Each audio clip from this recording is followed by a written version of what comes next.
بۆ پێشمەرگەکانە.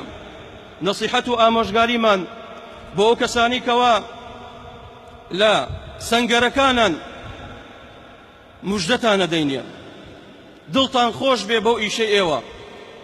خوای پەروەردگار بزانم چی دەفەرمێ لە قورئانی پیرۆز، ئەفەرمێ یا ئەیها الذین آمنوا اصبروا وصابروا ورابطوا واتقوا الله لعلكم تفلحون.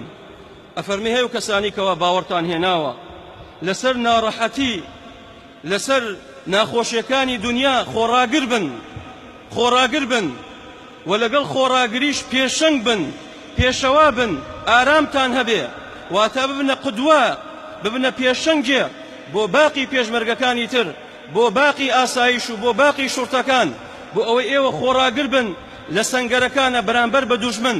ئەوجا فەرمووی وەڕابیطو، و بۆ پاراستنی سنوورەکان هەموو کات لە سەنگەرا بن، لە ئامادەباشیە بن، دیفاع لە خاک و خۆڵ و وڵاتی خۆت و وڵاتی مسلمانان بکەم.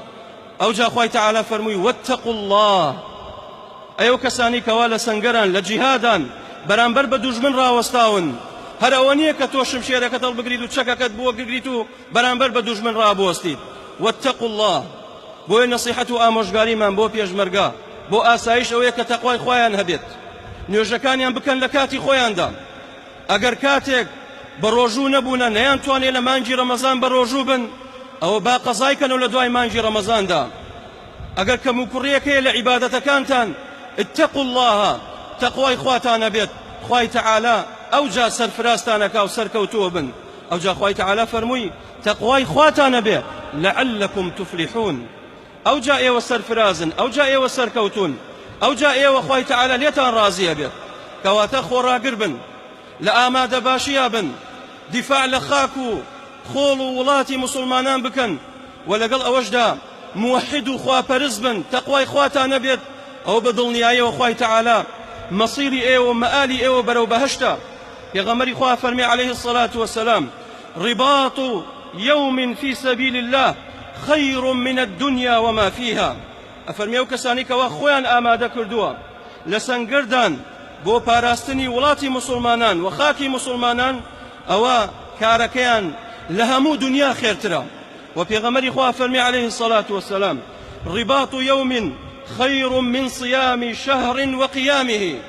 ئەفەرمێت ئەو کەسەی کەوا لە سەنگەرایە پاسەوانی لە وڵاتی مسلمانانەکە، ئەوە کارەکەیان زۆر پیرۆزە، زۆر ئینسانیە، کارەکەیان لەو کەسانە باشترن کەوا بە درێژایی ساڵێک بە ڕۆژ بە ڕۆژوون بە شەوش خەریکی قیام و تەراویحن، بەڵکو بگرە لە هەمووشی گەورەتر و مزگێنیە گەورەتر بۆ ئەو کەسانی کەوا لە سەنگەردان بەرامبەر بە دوژمن. پێغەمبەری خوا فەرمی عليه الصلاة والسلام ألا أنبئكم بليلة أفضل من ليلة القدر. ئایا پێتان ڕانەگەێنم شەوێک هەیە زۆر خێرتر و چاکترە لە شەوی قەدر، کە ئێمە دەشەو لەسەر یەکە شەو نخونیمان کرد بەس بۆ ئەوەی شەوێک بە نسیبمان بێت.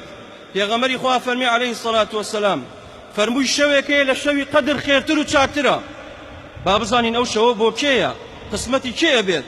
فەرمووی حارس حرس في أرض خوف لعله لا يرجع إلى أهله. إمامي ألباني فرميم حديثة صحيحة لسلسلة صحيحة.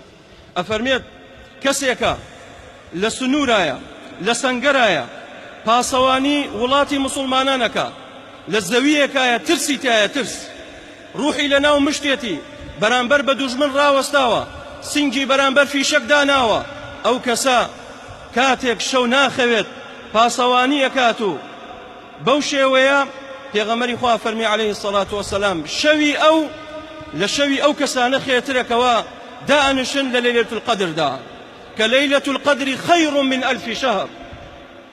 كواتا كارەکەی ئێوە کارە پیرۆزە، دڵگران نەبن کاتێک ئێوە ئامادە نەبوون لە مزگەوت، ليلة القدر بە نسیبی ئێوە نەبووە، بەڵکو شەوەکانی ئێوە پیرۆزترە لە ليلة القدر بنص حديث پێغەمبەری خوا عليه الصلاة والسلام.